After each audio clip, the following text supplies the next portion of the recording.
अस्सलाम वालेकुम everyone, welcome to our new video. आज के इस सेशन में हम न्यू टॉपिक को डिस्कस करेंगे। इसका नाम है special use of double consonants. अब ये बेसिकली होते क्या है, यहाँ पे पूरी जो है इन्होंने शॉर्ट में इंग्लिश में समझा रखा है, लेकिन मैं आपको इजी वे में करके समझाऊंगा कि ये असल में क्या चीज़ है, डबल कंसोनेंट्स क्या होते हैं, का स्पेशल यूज़ क्या है और ये रूल किस तरह के हैं।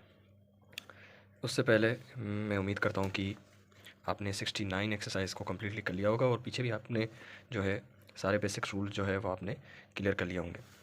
अच्छा, 69 एक्सरसाइज को करने के बाद ही आपने इस टॉपिक पे उतरना है और इसको पहले अच्छे से समझना है। उसके बाद इससे रिलेटेड जो भी आपकी प्रैक्टिस है वो उस हिसाब से आपने करनी है। तो हमने ये सीखा था पिछली वीडियो में कि आर को हमने जो है वो एक हुक में कन्वर्ट कर दिया था। ठीक है, आर को हमने एक हुक में कन्वर्ट कर दिया था।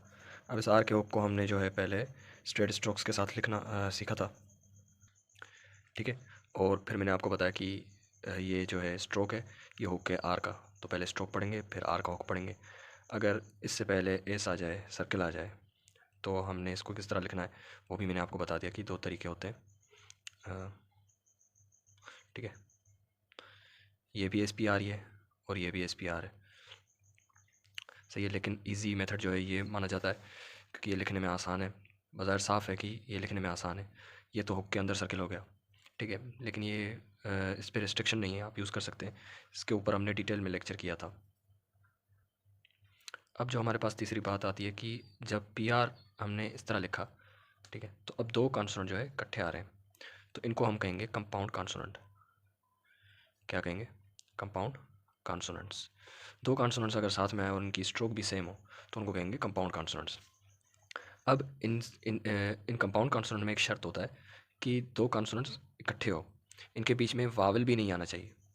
ठीक है, लेकिन अगर बाई चांस वावल आ जाता है फिर क्या करें? मिसाल के तौर पे एक अल्फाज है पार्सल, पी भी आ रही है आर भी आ रहा है, ठीक है। अगर ए ना होती तो हम पी आर को ईजिली लिख पाते। यहाँ पे हम पी आर को इकट्ठा हुक की फॉर्म में नहीं लिख सकते क्योंकि बीच में वावल आ रहा है। ठीक है, कंपाउंड कॉन्सोनेंट्स का शर्त है कि भाई दो कॉन्सोनेंट्स इकट्ठे आने चाहिए, साथ होने चाहिए, इनके बीच में कॉन्सोनेंट तो दूर की बात वावल भी नहीं आनी चाहिए। ठीक है, तो हमने इसको किस तरह डील करना है कि हुक वाली स्ट्रोक्स जो हैं, आर हुक जो है, एल हुक जो है, इनके बीच में जो इनके बीच में जो वावल आते हैं उनसे कैसे हमने हमने डील करना है। तो बेसिकली टोटल दो कंडीशंस हैं। ठीक है, पहले है डॉट वावल। डॉट वावल हमने किस तरह लिखने हैं और डॉट वावल में भी कौन से डॉट वावल है जो हम इनके साथ लिख सकते हैं। और दूसरा है डैश वावल। तो पहले डॉट वावल को डिस्कस कर लेते हैं कि डॉट वावल जो है ऐसे वावल जिनको हम डॉट की सिंबल दे रहे थे, जैसे कि हैवी डॉट, लाइट डॉट, तो उनको हम इन स्ट्रोक्स के बीच में किस तरह से एडजस्ट कर सकते हैं या किस तरह से ज्वाइन कर सकते हैं। तो डॉट वावल दो किस्म के हम लिख सकते हैं इन हुक्ड स्ट्रोक के साथ। ठीक है, इन कंपाउंड स्ट्रोक्स के साथ ऐसी कंपाउंड स्ट्रोक्स जो हुक की फॉर्म है, जैसे कि B R P L P L, ठीक है, जिसमें या आर का हुक हो या एल का हुक हो, तो उनके साथ हमने डॉट वावल किस तरह से लगाने। डॉट वावल हम दो लगा सकते हैं, या तो थर्ड प्लेस की ई, ठीक है, जिसको हमने हैवी डॉट का नाम दिया था, ये थर्ड प्लेस की ई आ गई। ठीक है, उसके अलावा जी हमने थर्ड प्लेस की शॉर्ट आई पढ़ी थी, लाइट डॉट, ये भी थर्ड प्लेस की। तो ये दो वावल जो है डॉट वावल, वो हम इन कंपाउंड स्ट्रोक्स के साथ या हुक्ड वाली स्ट्रोक्स के साथ जो है लिख सकते हैं। किस तरह लिखना है? इन दोनों को मैं एक कन्वर्ट कर रहा हूँ सर्कल में, एक स्मॉल सर्कल। ठीक है, अगर ये सर्कल किसी स्ट्रोक के साथ ज्वाइन हो गया तो एस या जेड का साउंड देगा। ठीक है, ये बात तो कन्फर्म है। लेकिन इस सर्कल को जो है मैं डिसजॉइन करके लिखूंगा और वावल की प्लेस पे लिखूंगा तो मुझे ये दो आवाज़ मिलेंगे। ठीक है, आई होप आपको ये बात समझ में आ रही होगी। ठीक है, अच्छा, डॉट वावल दो यहाँ पर ये मिले हैं मुझे। ठीक है, दो डॉट वावल और भी हम लिख सकते हैं, वो दोनों फर्स्ट प्लेस के हैं। पहले थर्ड प्लेस की कंडीशन देख लेते हैं। ठीक है, थर्ड प्लेस की ई, थर्ड प्लेस की आई, दोनों को कन्वर्ट कर लिया एक सर्कल में। अब ये सर्कल ज्वाइन नहीं करना है, हमने डिसजॉइन करना है। ठीक है, डिसजॉइन करके लिखना है। कैसे लिखना है मैं आपको एग्जांपल की तो समझा लेता हूँ, पार्सल नहीं। ठीक है, मैं ऐसा अल्फाज लेंगे जिसमें थर्ड प्लेस की ई या थर्ड प्लेस की आई हो।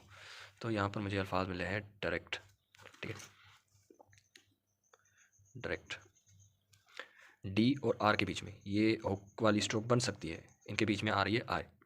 तो सबसे पहले तो डी आर को थ्रू द लाइन करूँगा क्योंकि पहला वावल जो है मेरे पास आई है जो कि थर्ड प्लेस का है। के को हाफ करता हूँ ताकि टी मिल जाए। ठीक है, डी आर के टी। अब डी और आर के बीच में आए।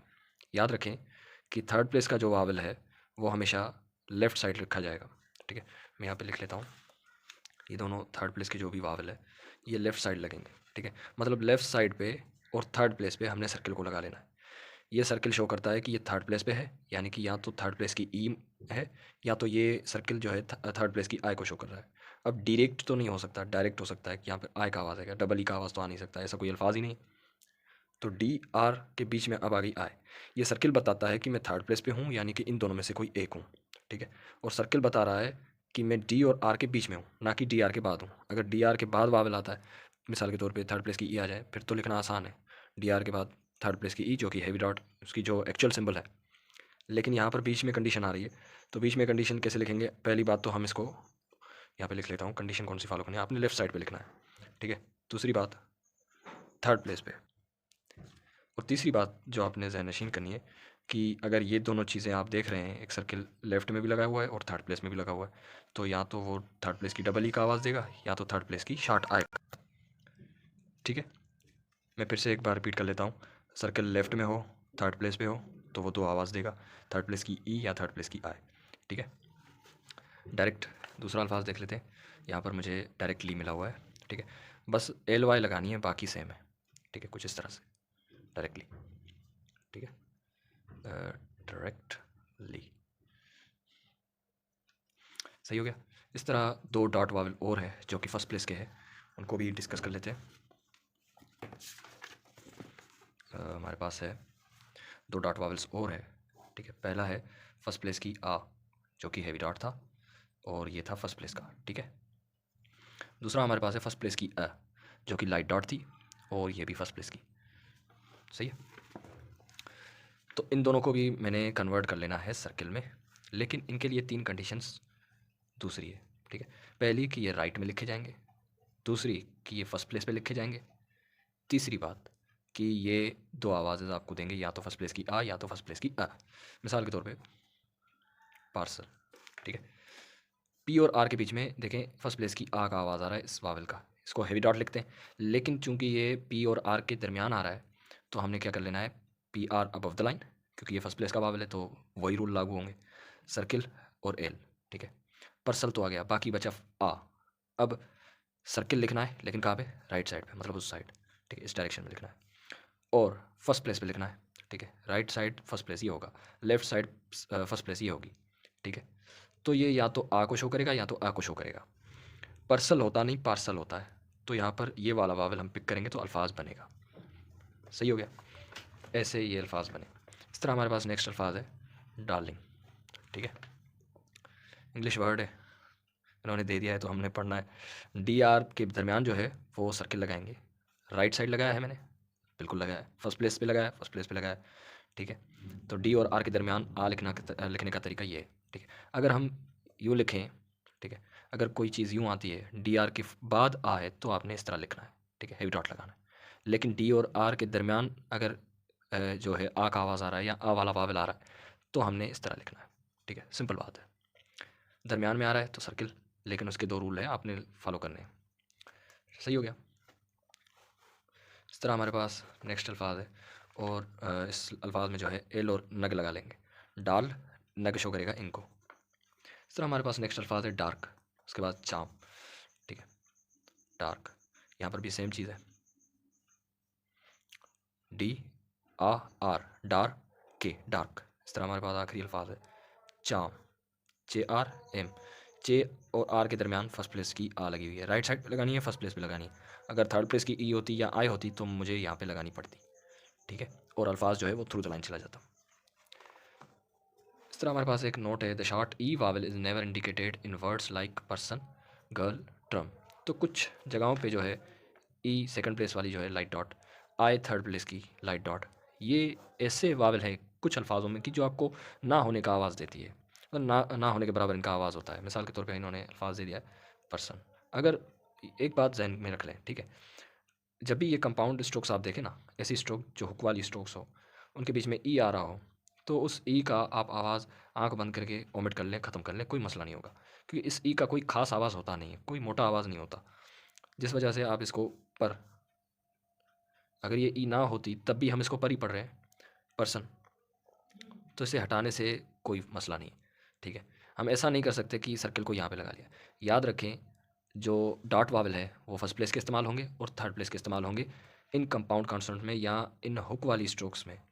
अगर कोई हुक वाली स्ट्रोक के बीच में वावल आ जाता है फर्स्ट प्लेस का या थर्ड प्लेस का, तो हम ये 4 वावल लिख सकते हैं। बाकी सेकंड प्लेस का कोई भी डॉट वावल इन हुक वाली स्ट्रोक्स के बीच में हम नहीं लिख सकते। उसके लिए हमने जो है स्ट्रोक को तोड़ना पड़ेगा। ठीक है, यहाँ पर सेकंड प्लेस की ई का कोई खास आवाज़ है नहीं, तो हम इस तरह नहीं कर सकते, जबकि आप इसको ओमिट कर सकते हैं, ख़त्म कर सकते हैं पर सन। ठीक है, इस तरह हमारे पास एक और अल्फाज है गर्ल। यहाँ पर आय का जो आवाज़ है वो ना होने के बराबर है, तो इसको भी आप ओमिट कर सकते हैं, GRL। ठीक है, गर्ल। अगर ये आय ना होती तभी हम गर ही पढ़ते, गर एल, गर्ल। इस तरह हमारे पास आखिरी अल्फाज है ट्रम। इसको हटा दें फिर भी टर ही पढ़ेंगे, अब भी टर ही पढ़ रहे हैं, तो इसका होना या ना होना कोई बड़ी बात नहीं है, आपने जैसे इसको ओमिट कर लेना है, ख़त्म कर लेना है, टर्म। इस तरह हमारे पास डैश वावल और diphthong is shown by writing the vowel sign और डिफ्थोंग साइन थ्रू और एट द बिगिनिंग और एंड ऑफ द स्ट्रोक। इसका मतलब मैं समझाता हूँ आपको किस तरह है। ठीक है, यहाँ तक बात थी डॉट वावल की। अब बात करेंगे डैश वावल जो है वो हुक वाली स्ट्रोक्स के दरमियान किस तरह लिखे जा सकते हैं। ठीक है, आसान सी चीज़ें, कोई मुश्किल बात। डॉट वावल को मैंने आपको पूरा किस्सा बता दिया किस तरह है। अब आते हैं डैश वावल पे। ऐसे वावल जो डैशेस से शो हो। ठीक है, फर्स्ट प्लेस में हमारे पास 2 डैशेस हैं। ठीक है, एक है लाइट ओ, लाइट डैश। दूसरी हमारे पास आओ वाला आवाज़, अलिफ वाओ वाला, वो है हैवी डैश। ये 2 डैशेस है फर्स्ट प्लेस में। उसके बाद हमारे पास सेकंड प्लेस में भी 2 डैशेस है, शॉर्ट यू, लाइट डैश, और दूसरा है हैवी ओ, हैवी डैश। ठीक है, डॉट वावल में क्या था कि हम फर्स्ट प्लेस के 2 डॉट इस्तेमाल कर रहे थे और थर्ड प्लेस के 2 डॉट इस्तेमाल कर रहे थे, जबकि सेकंड प्लेस का कोई भी डॉट हम नहीं लिखेंगे। ठीक है, डैश वावल में हम जो है फर्स्ट प्लेस की 2 डैशेस को इस्तेमाल करेंगे और सेकंड प्लेस की 2 डैशेस को इस्तेमाल करेंगे, जबकि थर्ड प्लेस की कोई भी डैश नहीं लिखेंगे इन हुक वाली स्ट्रोक्स के दरमियान। अगर बाय चांस, बाय डिफ़ॉल्ट या कहीं पे स्पेशल केस आ जाए कि हुक वाली स्ट्रोक जो है उनके बीच में थर्ड प्लेस का कोई डैश वावल आ जाए, ठीक है, थर्ड प्लेस का डैश वावल आ जाए, तो हमने पी को अलग कर देना है, आर को अलग कर देना है, फिर वावल लगाने हैं। ठीक है, सॉरी, इसको थ्रू द लाइन भी करना है कुछ इस तरह से। इनके लिए जो है हमने कोई अलहदा रूल नहीं है लगाया। ठीक है, अब आते हैं एग्जांपल्स पे। फर्स्ट प्लेस के 2 डैशेस हमने किस तरह से लगाने हैं, वो जो है कुछ इस तरह से लगाने हैं कि हुक के साथ टच हो जाए। ठीक है, मिसाल के तौर पे इनको एग्जांपल के साथ समझते हैं। इनमें राइट और लेफ्ट वाला चक्कर नहीं है। कॉलेज, ये है के एल का हुक, के और एल के दरमियान ओ का हुक है। नीचे हुक लगाएंगे तो आर का हुक बने, ये कॉरेज हो जाए। ठीक है, करेज लिख सकते हैं आप इससे। अच्छा, ये जो ई है वो हम ओमिट कर सकते हैं, ये वाली भी ओमिट कर सकते हैं। के एल अबव द लाइन, जे। के और एल के दरमियान ओ है, वो भी फर्स्ट प्लेस का, तो यहाँ पे लगाएंगे। अगर ये सेकंड प्लेस का ओ होता तो मैं यहाँ बीच में काट लेता। थर्ड प्लेस का हम थर्ड प्लेस पे ना काट सकते हैं, ना इसकी जो है टिप पे हम टच कर सकते हैं। ठीक है, ये फर्स्ट प्लेस के लिए है, ये सेकंड प्लेस के लिए। अब अगर यहाँ पे हैवी डैश होती फर्स्ट प्लेस की, तो यहाँ पे हैवी डैश को टच कर लेते। अगर यहाँ पे लाइट डैश होती तो मैं यहाँ पे लाइट डैश को जो है टच कर लेता। ठीक है, नेक्स्ट हमारे पास है अकॉर्डेंस। पहले तो अ लगा ले, कॉर, के और आर के दरमियान जो है फर्स्ट प्लेस का ओ है। ठीक है, अब इसको हाफ कर लेता हूँ, अकॉर्ड, डी इसमें आ गई, बाकी बचा एंस, ANS, अकॉर्डेंस। ठीक है, इसके बाद अकॉर्डिंगली, ये अकॉर्ड, नग लगा लिया इनके लिए, एल नीचे जाएगी क्योंकि नग और एन के बाद एल नीचे ही आती है, LY, अकॉर्डिंगली, अकॉर्डिंगली। इस तरह हमारे पास है कोर्स। अब यहाँ पे सेकंड प्लेस का ओ है। ठीक है, ठीक है, KR एस ऊपर की तरफ, के और आर के दरमियान सेकंड प्लेस का ओ है, कोर्स, हैवी ओ है। तो ये इस हैवी ओ की जो निशानी है, हैवी डैश, उसको हमने बीच में से काट लेना है। ठीक है, नेक्स्ट हमारे पास कोर्ट, देन चर्च। कोर्ट के लिए आपने के आर को हाफ कर देना है और बीच में से ओ काट देना है। KOR हाफ हुई पड़ी है तो T ऐड कर लेंगे, court. Sir church, JUR, second place पे काटा है लाइट डैश, मतलब ये सेकंड प्लेस का यू है, JUR, दूसरी चाहिए यहाँ से लगा लेंगे, चर्च। ठीक है, किसी जगह का नाम है तो आपने इनमें हाइफन लाजमी लगा लेनी है। अच्छा, नेक्स्ट हमारे पास है अकर्ड। फर्स्ट प्लेस का ओ, KR हाफ, ओ का जो सेकंड प्लेस का ओ है वो हम बीच में से काट लेंगे, अकोर्ड। ठीक है, अकोर्ड, अकॉर्ड। कभी कभार इसको अकर्ड भी कहते हैं, तो आप ओ की जगह यू भी काट सकते हैं, यू की डैश जो है। रिकॉर्ड, री, KR हाफ, बीच में से ओ। REKOR हाफ पड़ी हुई है तो D रिकॉर्ड। याद रखें ये जो कटी हुई डैश है वो शो करती है कि K और R के दरमियान जो है वो हुक है, हुक वाली स्ट्रोक्स के बीच में वावल है। इस तरह हमारे पास है परचेस, ठीक है, P और R के दरमियान U है, उसके बाद JS, PUR पर चेस। पहले आपने पूरा अल्फाज लिख लेना है, उसके बाद आखिर में आपने जो है वावल लगा लेने हैं जो भी आपके हिसाब से है। इस तरह करेक्ट KRKT, यहाँ पर हमने ओ काट लेना है, KOR कर EKT करेक्ट। इस तरह कलेक्ट KOLEKT कलेक्ट, ठीक है, सेम ही अल्फाज है, बस उसमें जो है आर का हुक है, उसमें ओ का एल का हुक है। इस तरह हमारे पास है कॉर्टेसी, कर्टेसी, ठीक है, आसान से अल्फाज है। अटॉर्नी, अटॉर्नी, ठीक है, फर्स्ट प्लेस की अलग गई, TOR टॉर NY अटॉर्नी। इस तरह हमारे पास अब जो है वो है डिफ्थोंग कैसे हमने हुक के बीच में जो है ज्वाइन कर लेना है। तो आसान सी चीज़ है, सिर्फ यू का डिफ्थोंग यहाँ पे ज्वाइन करके दिखाया गया है, ठीक है। मिसाल के तौर पे हमारे पास है लेक्चर,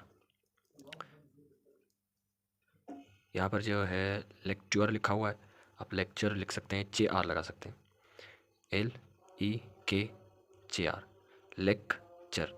कुछ भी यू लगाने की ज़रूरत नहीं है, आसान सी आउटलाइन है, जो साउंड है हमने वही लिखा है, कोई इसमें फेरफार नहीं की गई। जबकि आप बुक की स्ट्रोक जो फॉलो करेंगे LEKTR के दरमियान जो यू का डिफ्थोंग इन्होंने ज़बरदस्ती बनाया हुआ है, ठीक है, वो कुछ इस तरह से ज्वाइन किया है इसने, यू की जो सिंबल है उसको टी के साथ काट लिया है लेक्चर करके।